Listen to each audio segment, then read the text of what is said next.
2, I definitely see that as your opponent throws this and then this. Then this and then this. Is that okay? So on number 3, he throws that, and while he's got all his groin, he might throw this. You know, they're slightly different. On this one, I see it as, here's a technique, here's another technique. So I don't see this as a counter to 2 shots. I think what he's saying is, if you block his right arm, do this. If you block his left arm, do that. He said, okay, so 2 separate techniques put in one drill. You'll see when you put them together. So the first one you've all got, you're doing a great job of, it's there. The second one is, if he goes with that lead hand, he throws it, he goes here, and then goes bang. Now as it is, Ali will get to counter this in a moment. He said, okay, but for now we'll just do it as we hope it would work. So the drill shows one, then the other. So it goes 1, 2, 1, 2. Is it okay? Is it okay? But I don't see that as a defence against him throwing 2 shots. If you start with his lead hand, that would go bang, bang, and then if you threw his backhand from there, it would be bang, bang.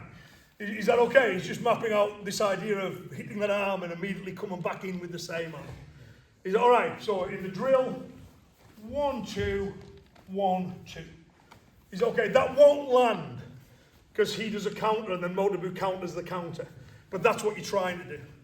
Is that okay? And then I'll show you the third part, which you'll all recognise, I'm sure. You just do the defences for a second. So I'm going to swing that shot, Ali's going to block it.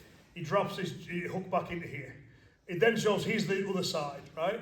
So again from there, all with his lead hand, he blocks it and then he comes with a back fist, right? That's where it's coming to. What Motobu does is, as that back fist comes across from there, he goes like that. Or rather his partner does that, he deflects it.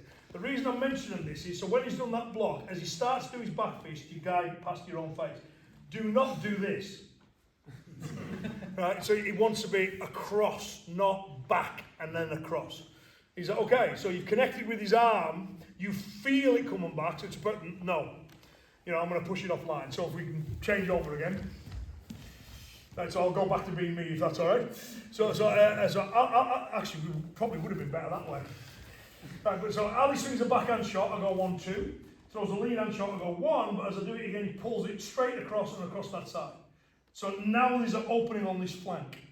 Right, so Motobu just instantly, right, I'm going to shut that down. So he steps behind with this leg, and he pushes across and he grabs, but later on in his book he shows a similar technique where he uses a forearm. I prefer the forearm version, so I've inserted that here. He pushes across and does this. Right, okay, so from that position there, you see how he's all messed up now, and I've closed that gate. And then he throws a simultaneous hook underneath. And if I walk away from there, that's fairly recognisable to most folk. I always think Motobu missed a trick there. He should have put the sweep and the hammer fist on as well. You know, so in my dojo we sometimes recall adding that on 6B. So 6A is Motobu's and 6B is with the sweep and the hammer fist on here. Anywho, so backhand comes in, counter, lead hand comes in. You try him with the back fist, but he pulls it across. As soon as he does that, I'm into there. Push across and quickly throw that shot. He's like, okay, and then again he just bursts away from there at the end of it. Because he missed a trick. Is everyone okay to do that one? Yeah. That's number 6. Short run through that and then we'll have a break. See beyond the drill to the ideas that the drills are trying to communicate. So he showed 12 of them in his book. You know, and as someone who's written martial arts books, you know you can't include everything. So what you do is you go, I'll put these ones in because it's a good illustration of the idea. Funakoshi does the same thing in his book. When he shows throws, he's quite clear. These aren't all the throws, he says. But these give you an idea of the kind of throws you can do, and there's much more to be found in kata. You know, all these throws should be studied referring to kata, is what he said. But these ideas are quite useful. This idea of blocking and striking with the same hand. You know, first things first, as Christian would put it. Nice idea. The idea of sticking if you can, so you've got a tactile feel for where they are. You know, those kind of things. Anticipating how the enemy may respond instinctively and combatively. So you're already one step ahead. I know where I'm vulnerable, and if you do it, I know what I'm going to do. You know what I mean? They're a nice set of drills to record these ideas, as you'll see when we get the other ones. So there's 6 more of them to go. As I told, number 12 is just grabbing the groin, so there's 5 of them to do, really. You know, that one doesn't take a great deal of practice. And you should find them, although your brains will be getting tired, you should find them a little bit easier to do, hopefully, because you're starting to get the idea of how all these drills are put together, right? So we have a little kind of 10-minute break. Is that all right? You know, just a brain and body break. And then we'll come back and we'll finish the rest off and we'll have a look at how that would look in like in a kata as well. Is that okay? don't worry if you're not getting the kata, so we'll film it all at the end and you've got it, right? But you've then, putting those three together, you've then got the question of, well, how do I link them all together again? So I just want to explain my thinking on that, right? So first thing I've got is, if I finish number 3, I'm running out of room. So I've got to turn around and go the other way, right? So there's 12 drills, so it makes sense to me to go 3, 3, 3, 3. Is that okay? It seems a sensible way to do it. If I'm going forwards that way and I get that way, I'm going to have to turn around. And that happens a lot in our traditional katas. Why have we turned round now? What does this turn mean? And my standard answer is, that turn means that sensei couldn't afford a bigger dojo. That's what that turn means. You know what I mean? So there's a floor space element to it. So I've finished number 3, and then for number 4, I'm just going to bring that foot and I just push forwards. Is that okay? And I decided to make all the turns anti-clockwise, just to make it easy for people to remember. Every single one of the turns, when we turn the other way, it's an anti-clockwise turn. Right? So, because, you know, in theory I could have gone like that, but that just felt weird. You know what I mean? So, you know, having done the first one, anti-clockwise, I'll make all of them anti-clockwise. So I pushed in, and then I popped to the side. Now I'm facing this way, right? So to start number 1, I'm going to have to adjust this foot. So number 5, I'm going to adjust this foot. I cover, and I hit. In number 6, you're in the other stance, so I'm going to step forwards as I block out, do the punch, cover, do the back fist. He pulls the back fist across, but I decided to do it as if I was still on target, because I don't want to get into the bad habit of doing a back fist that's got to aim to miss. And I push the arm across and then strike in. And that will be the halfway point in the kata. We're ready for another turn before we do 7. Right? So I am quite confident if I said do the first 3, you'd be what 3?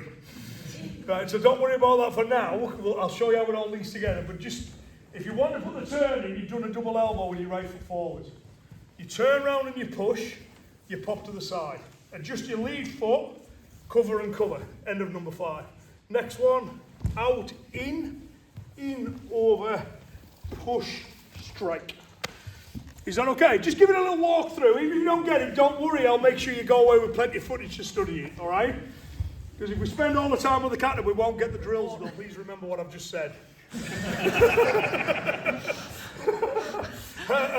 Number 7. So if you remember number 6, you went parry out, parry in. Well, you can also do it parry low, parry in. So number 7 is kind of the diagonal opposite of number 6. You know, there seems to be a pair. This one's fairly strong. I'm going to give it in a 1 because I think you'll get it. So we're right to right on this one. That lead hand, there's a couple of subtleties, but I think you'll get them. The lead hand just covers straight across as he throws his shot. So I block with the lead hand. As I do that, this other hand comes underneath. Right, so as Ali throws his lead hand shot, I've gone there.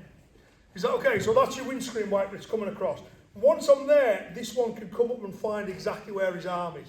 Does that make sense? Because it'll have made contact somewhere along there. And then I'll bring that up. So you've got a kind of little passing X blocks there. And then he drops in and does a double shot shoot off. For those who know Gankaku, that kind of thing. Right? So he swings his shot from there. Same stance Ali on this one. So there we go. We can do it with a step. There's no reason why you couldn't. But we'll just do them exactly as Motobu does them in the book, right? Parries in from here, and then see how the arm's ready to go. Bang. Straight into there.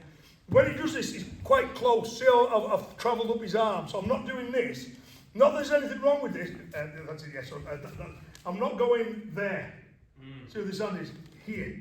So there's an element of crashing forwards again. Is that okay? There's nothing wrong with that other variation, just not what he does. So from there, boom, he's here. Right?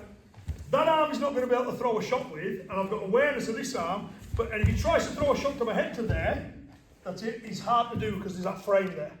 But he's got a reasonable chance of getting a body shot in. So that's what Motobu acknowledges your vulnerability, right? So once you've done that one, as he throws that shot, he just parries down, like he Danburai. And then just like he did on number 6 here, he goes whack into the ribs and then moves away.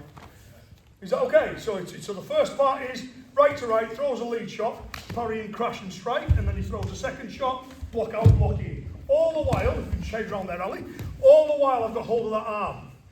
Right, but on the second part. So the first part, my hand's here. Hasn't quite locked on yet. As he throws a shot from there, boom. Now I've got it because I want to know what he's doing and where it's going. And then he's bounced straight in, moving that foot in, just like he did on number 6, bang. And then I'm out. Is that okay? So you see similar ideas, the crashing in, the acknowledging where you're vulnerable, And this idea of blocking and hitting in, it's the same. It's just the other corner. So everyone okay to give that one a go? And that's a whole of number 7. Right, okay, give it in one go.